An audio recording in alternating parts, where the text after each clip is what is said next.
Hello everyone, how are you? I'm good at my place and I hope you all people must be good at your places. Let's begin today's session and आज का जो session है it's going to be very interesting. आज बहुत interesting session होने वाला है because आज बात करते हैं बहुत प्रैक्टिकल ग्रामर के बारे में, साथ में बहुत सारी वोकेबलरी को भी लेके डिस्कस करेंगे and so let's begin and I am starting today session with a sentence जो कि सुनने में बहुत सिंपल सा लगेगा एंड आई होप आपको सबको समझ में आएगा। और मेरा मेन मकसद है आज का सेशन का कि सेंटेंसेस या जब हम इंग्लिश में बात करते हैं तो हम अपने टॉपिक को कैसे एलोबरेट कर सकते हैं, हम अपने बातचीत को कैसे बढ़ा सकते हैं, बातों में से कैसे बातें निकाल सकते हैं। इसके लिए हमें चाहिएंगे बहुत सारे क्वेश्चन वर्ड्स यानी कि WH वर्ड्स। आज की क्लास में हम लोग इन वर्ड्स को डिस्कस भी करेंगे। So let's begin. The sentence is she called me. I think आप इसको समझ गए होंगे, बहुत टफ नहीं है, बट हाँ अगर आपके दिमाग में पहले हिंदी आती है या फिर आप इंग्लिश को देखते ही इंग्लिश पर हिंदी बनाने की कोशिश करते हैं तो आपके दिमाग में आ रहा होगा इस समय। जैसे आपने मेरे मुंह से सुना शी, आपने क्या सोचा कि व्यक्ति किसी ना किसी फीमेल की बात कर रहा। शी मतलब वह है, अगर किसी फीमेल के बारे में बात हो। उसके बाद आपने सुना कॉल्ड, CALLED, कॉल्ड या किसी को फ़ोन करना। कॉल की सेकंड फॉर्म इज़ कॉल्ड। और अगर आप किसी सब्जेक्ट यानी ही, शी, इट, आई या कोई भी नाम के बाद जब एक्शन की, वर्ब की सेकंड फॉर्म देखते हैं तो अपने दिमाग को एक चीज़ तो क्लियर कर लीजिए, यानी कि बात हो रही है पास्ट के बारे में। यानी कि अगर मैं कहूँ तो ये सेंटेंस है सिंपल पास्ट टेंस का। ये था ग्रामर का स्ट्रक्चर, बाकी इट्स क्लियर। पास्ट में चले जाइए, था, थी, थे मत देखिएगा। उन्होंने मुझे कॉल किया था और मी देख क्या बोलोगे, मुझे। नाउ तो सिंपल है, शी कॉल्ड मी। अगर मैं कहूँ कि ये सेंटेंस समझ में आया आपको, अब बोलोगे हाँ बिल्कुल समझ में आ गया, ग्रामर भी ठीक है, बट ये प्रॉपर इन्फॉर्मेशन आपको नहीं देता। यानी आपके दिमाग में जो सबसे पहला सवाल आएगा वो है हु कॉल्ड यू। और जैसे ही आप हु सुनते हैं आपके दिमाग में क्या आता है? सबसे पहले शायद ये आता होगा कौन, क्योंकि हिंदी देखने की आदत है हम लोगों को शायद। कोई प्रॉब्लम नहीं, अगर आपको हु कौन देखने से ही समझ में आता है तो आप बिल्कुल याद कर लीजिए कि हु मतलब कौन। बाकी इंग्लिश कहती है कि जब आप WHO हु क्वेश्चन वर्ड आप यूज़ करते हैं तो यानी कि आपके दिमाग में चलता है कि आप इंफॉर्मेशन में किसी पर्सन के बारे में जानना चाहते हैं। शी कॉल्ड मी, क्लियर है कि किसी फीमेल ने मुझे कॉल किया, बट क्योंकि आपको ये इन्फॉर्मेशन अधूरी मिली है, यहाँ पे किसी पर्सन के बारे में इन्फॉर्मेशन छुपी है, तो आप बिल्कुल पूछ सकते हैं मुझसे हु कॉल्ड यू। हु के बाद आपने उस एक्शन की सेकंड फॉर्म यूज़ की। एक छोटा सा ग्रामर का स्ट्रक्चर, छोटा नहीं बहुत इंपॉर्टेंट। ऑलमोस्ट कई लोगों को मैंने देखा है लगातार कि ये ग्रामर का स्ट्रक्चर कई लोगों को क्लियर नहीं होता। जल्दी से क्लियर करते हैं इसको। हु क्वेश्चन वर्ड के साथ अगर ये ना पता हो कि सब्जेक्ट कौन है तो फिर डिड हेल्पिंग वर्ब यूज़ नहीं करते। अगर आपके पास हु क्वेश्चन वर्ड है और आपके पास सब्जेक्ट नहीं है तो फिर पास्ट में आप डिड हेल्पिंग वर्ब यूज़ नहीं कर सकते हु के साथ। तो रूल कहता है कि पास्ट में अगर किसी इंसान ने कोई काम किया था और आपको ये पता नहीं है कि वो इंसान कौन था, तो फिर हु के बाद आप सीधा एक्शन की, उस वर्ब की सेकंड फॉर्म यूज़ करिएगा जो कि पास्ट में काम हो चुका है। Let's see some examples. जैसे कि आप अपने घर पे हैं, आपको एक न्यूज़पेपर फटा हुआ दिख रहा है। फाड़ने को इंग्लिश में टेयर कहते हैं, सेकंड फॉर्म होती है टॉर एंड थर्ड फॉर्म होती है टॉर्न। टेयर, टॉर, टॉर्न। अब क्योंकि किसी ने फाड़ा हुआ है ऑलरेडी, somebody tore, ये सेंटेंस अपने दिमाग में रख लीजिए। क्यों? क्योंकि किसने फाड़ा है ये आपको पता है नहीं है, और जब कोई काम पास्ट में कोई भी कर चुका है और हमें पता नहीं कि वो कौन है तो फिर इंग्लिश में somebody यूज़ करते हैं। आप someone भी यूज़ कर सकते हैं। तो somebody tore the newspaper। अब आपको ये इन्फॉर्मेशन जाननी है, कोई ना कोई तो इंसान ही होगा, इसलिए आपके दिमाग में सबसे पहले क्वेश्चन वर्ड जो आना चाहिए वो है who. Who tore the newspaper. आप अपने घर में एक कप टूटा हुआ देख रहे हैं, तोड़ने को बोलते हैं ब्रेक, सेकंड फॉर्म होती है ब्रोक और थर्ड फॉर्म होती है ब्रोकन। अभी तक तो अपने दिमाग में क्वेश्चन बना चुके होंगे आप, हु ब्रोक द कप। क्यों? क्योंकि कप तोड़ने वाला काम पास्ट में हो चुका है। किसने तोड़ा हमें नहीं पता, इसी को तो हम जानना चाहते हैं। हु के बाद वर्ब एक्शन की सेकंड फॉर्म काम पास्ट में हो चुका है। तो हु टॉर द न्यूज़पेपर, अगर हम फाड़ने की बात कर रहे हैं। ऐसे ही अगर आप घर में हैं और आपको डोर बेल की आवाज़ सुनाई दे, अंदर बैठे हुए आपके दिमाग में जो सबसे पहला क्वेश्चन आना चाहिए वो है हु रैंग, क्योंकि डोरबेल बजाने को बोलते हैं रिंग, सेकंड फॉर्म होती है रैंग एंड थर्ड फॉर्म होती है रंग। हम अंदर हैं, बाहर डोरबेल बजी है, तो क्वेश्चन तो बनता है who wrong the doorbell. I hope ये आपको क्लियर हो चुका होगा।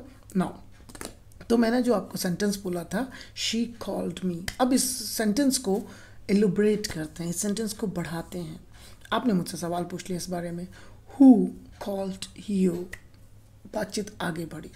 अब मैंने आपको बताया कि one of my students called me, यानी कि मेरे बहुत सारे स्टूडेंट्स हैं, सबके बारे में तो बता नहीं रहा मैं कह रहा हूँ कि मेरी एक स्टूडेंट ने मुझे कॉल किया। One of my students called me, यानी कि आप समझिए कितनी इम्पॉर्टेंट इंग्लिश है। या छोटी छोटी जो मिस्टेक्स हो रही हैं वो कई बार हम लोग नहीं देखते हैं, जैसे कि बहुत लोगों को बार बार देखा है कि वो एक गलत सेंटेंस बोलते हैं, स्पेशली ये वाली जो ग्रामर मैं आपके साथ डिस्कस कर रहा हूँ ये गलत यूज़ करते हैं। कहते हैं कि वन ऑफ माई फ्रेंड। अब आप सोचो कि अगर कोई इंसान बोल रहा है one of my friend, is it a right sentence? जब एक ही फ्रेंड है तो उसमें से वन ऑफ माई फ्रेंड कैसे बोलेंगे आप? तो ये ग्रामर होती है ग्रुप में से किसी के बारे में बात करने की। जैसे मैंने कहा मेरे स्टूडेंट्स बहुत हैं, यानी कि ग्रुप है स्टूडेंट्स, उसमें से मैं एक के बारे में बात कर रहा हूँ, इसलिए तो मैं कह रहा हूँ वन ऑफ माई स्टूडेंट्स। अगर मुझे अपने फैमिली मेम्बर्स यानी कि दो या दो से ज़्यादा, उनमें से किसी एक के बारे में बात करनी है, यानी कि मेरा रूल होगा one of my family members, one of my relatives, one of my neighbours, one of my teachers. मैं कौन हूँ आपका? वन ऑफ योर टीचर्स, है ना, वन ऑफ योर टीचर नहीं। अगर आप ये कहीं लिखते हैं, क्योंकि बार बार ये चीज़ें देखने में आती है, we are living in the social world today, तो जितनी सोशल साइट्स हैं बिल्कुल मुझसे बहुत सारे thousands of students are connected. तो डेफिनेटली फेसबुक पे, इंस्टाग्राम पे, व्हाट्सएप स्टोरीज़ में कई बार जब इंग्लिश देखता हूँ और ये सेंटेंसेस जब दिखाई देते हैं कि वन ऑफ माई फ्रेंड, कहीं ना कहीं समझ में आता है कि है तो माइनर मिस्टेक, बट मिस्टेक तो मिस्टेक ही है, गलत तो गलत ही होगा। तो आई होप आप आने वाले समय में अगर आप ये गलती करते आ रहे हैं तो आप ये गलतियाँ नहीं करेंगे।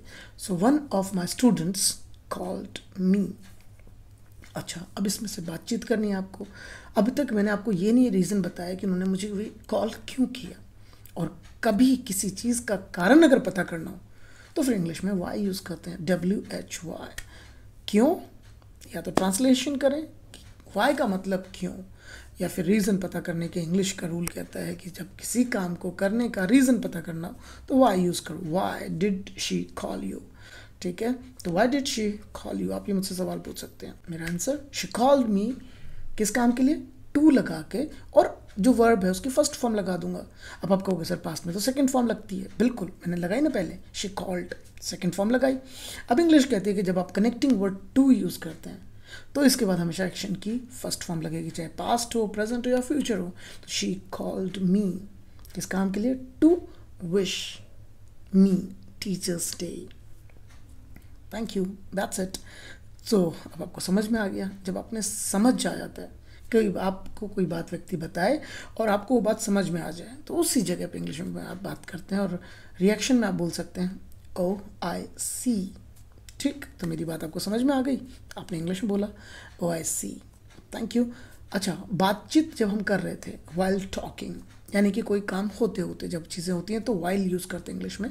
So while talking she told, उन्होंने मुझे चीज़ बताई, और कोई चीज़ बताने को इंग्लिश में टेल करते हैं। टेल की जो सेकंड फॉर्म होती है उसे टोल्ड कहते हैं। Third form is also told. बातचीत चल रही है पास्ट के बारे में, इसलिए मैंने कहा शी टोल्ड मी। और क्या बताया उन्होंने? मैं, her mother in law is suffering from Alzheimer. Her, किसी भी फीमेल थर्ड पर्सन की अगर कोई चीज़ बतानी हो, उनका बताना हो कि उनका अधिकार किसके ऊपर है, तो आप इंग्लिश में हर वर्ड यूज़ करते हैं। जैसे मैंने कहा हर मदर इन लॉ, क्योंकि मैं उनकी बात कर रहा था इसलिए मैंने कहा हर मदर इन लॉ। मुझे अपनी किसी चीज़ के बारे में बात करनी होती तो मैं बोलता माय। मुझे आपकी बात करनी है, आप मेरे लिए यूं हैं, लेकिन आपकी से जुड़ी हुई कोई भी जो चीज़ होगी, कोई भी जो पर्सन होगा जो आपसे रिलेटेड है, वो मेरे लिए योर होगा। आपकी मॉम योर मॉम, मेरी मॉम आपके लिए योर मॉम, मेरी मॉम मेरे लिए माय मॉम, उनकी mother in law her mother in law. तो उन्होंने यही बोला, क्या हर mother in law is suffering from, और किसी भी बीमारी से पीड़ित होने को सफ़र कहते हैं, और क्योंकि वो काम प्रेजेंट में चल रहा है आजकल, इसलिए कहा हर mother in law is suffering from Alzheimer, a kind of a disease. तो एक तरह की बीमारी होती है जिसमें ज़्यादातर जो बुज़ुर्ग लोग होते हैं, जिन्हें हम या तो ओल्ड पीपल बोलते हैं या आप उन्हें बोल सकते हैं एल्डरली पीपल। अब यहाँ पे एक चीज़ को बहुत ध्यान रखना, एल्डर मीन्स नॉर्मली जो हमसे बड़े लोग होते हैं उन्हें हम एल्डर बोलते हैं, और एल्डरली मतलब बुजुर्ग लोग। सो एल्डरली पीपल, सो उनकी जो सास हैं जो कि एक एल्डरली पर्सन है, क्या है वो, सफरिंग फ्रॉम एल्जाइमर। और ये वो बीमारी है जिसमें इंसान अपनी धीरे धीरे धीरे धीरे क्या होता है, जो मेमोरी पावर होती है वो खोना शुरू कर देता है। और उन्होंने ये बताया कि अब जो उनकी सास है, शी डजंट रिकग्नाइज हर, यानी कि उनकी जो सास है, शी डजंट, यानी वो प्रेजेंट में इस समय क्या उनको नहीं पहचानती, और पहचानने को इंग्लिश में रिकग्नाइज कहते हैं। She doesn't recognize her, she doesn't recognize even her son, वो अपने खुद के बेटे को रिकग्नाइज नहीं करती हैं। आप सोचिए कितनी बड़ी बीमारी है ये। और जो आसपास के लोग होते हैं जिनके आमने सामने ऐसा हो रहा हो, उन्हें कैसा फील होता होगा। सो रिकग्नाइज मतलब हो गया पहचानना, सफ़र मतलब किसी भी मुसीबत, किसी भी प्रॉब्लम, किसी भी बीमारी से पीड़ित रहने को सफ़र कहते हैं। अच्छा, सफ़र वर्ड जब आप यूज़ करते हैं, इस वर्ब के साथ हमेशा फ्रॉम प्रपोजिशन लगाना मस्ट हो जाएगा, सफरिंग फ्रॉम, ठीक है।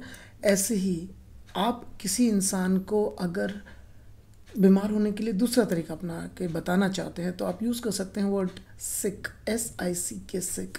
अच्छा, सिक एंड सफ़र वर्ड में एक डिफरेंस ये है कि जो सफ़र वर्ड है वो एक्शन है, उसकी सेकंड थर्ड फॉर्म होती है, लेकिन जो सिक वर्ड है SICK, ये एक्शन वर्ड नहीं है, ये नॉन एक्शन वर्ड है। तो इसका मतलब है आप जब नॉन एक्शन की प्रेजेंट में बात करेंगे तो आपको ISMR लगाना ज़रूरी है। फाइन। सो अब अगर मैं उनकी मदर इन लॉ के लिए बात करूँगा तो हर mother in law is sick, sick word के साथ ऑफ प्रपोजिशन लगाना मस्ट है। जैसे सफ़र के साथ फ्रॉम लगाना ज़रूरी है, सिक के साथ ऑफ लगाना मस्ट हो जाता है। तो हर mother in law is sick of Alzheimer. तो सिक ऑफ मतलब बीमार होना, sick of cold, sick of cough, sick of a fever, sick of headache, sick of stomach ache। तो इस तरह से किसी भी बीमारी से परेशान होना या फिर बीमार होने के लिए भी आप सिक ऑफ वर्ड यूज़ कर सकते हैं। अच्छा, सिक ऑफ वर्ड को आप यूज़ कर सकते हैं परेशानी वाली स्थिति में भी, ज़रूरी नहीं कि आपको हर बीमारी के लिए वर्ड यूज़ करना पड़े।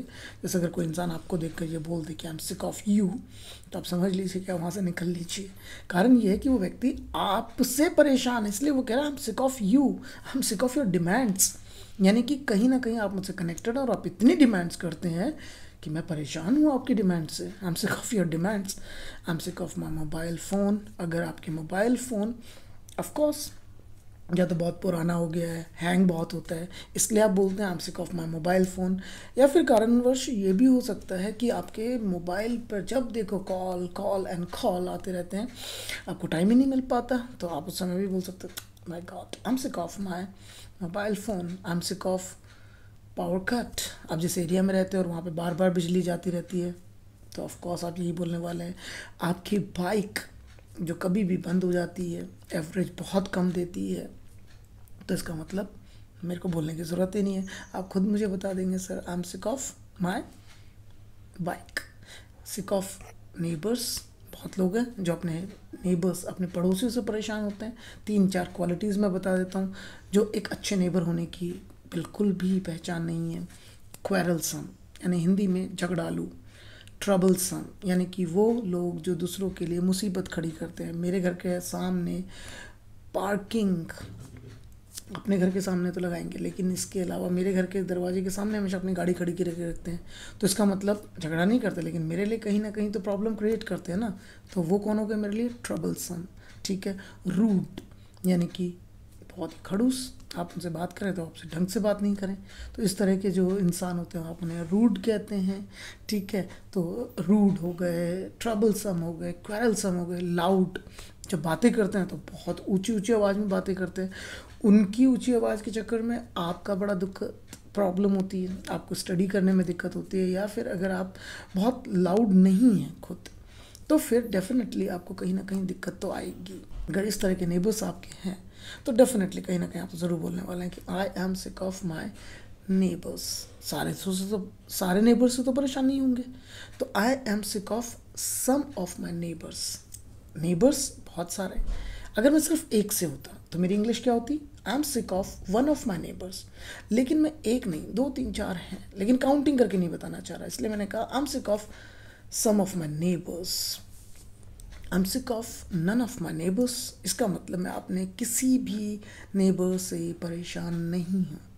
आई एम सिक ऑफ, या तो व्यक्ति बीमार होकर बोलता है या फिर वो जब किसी चीज़ से परेशान हो जाता है तो बोलता है आई एम सिक ऑफ। आप सवाल पूछ सकते हैं कई बार, आर यू सिक ऑफ। आप जानना चाहें कि किस चीज़ से परेशान इंसान, what are you sick of, who are you sick of. अगर किसी पर्सन के बारे में जानना चाहते हैं तो पूछिएगा who are you sick of. अगर पर्सन को छोड़कर किसी और चीज़ के बारे में पता करना चाह रहे हैं तो फिर व्हाट यूज़ करिए। क्या नहीं बोला मैंने, किस से परेशान हो ना, तो क्या देख कर नहीं English, what are you sick of. बहुत सारी परेशानियाँ बता सकते हैं, I am sick of my scooter, I'm sick of my car, I'm sick of my bike, I'm sick of my mobile phone, I'm sick of my school, I'm sick of my college, I'm sick of my boss, I'm sick of my employees।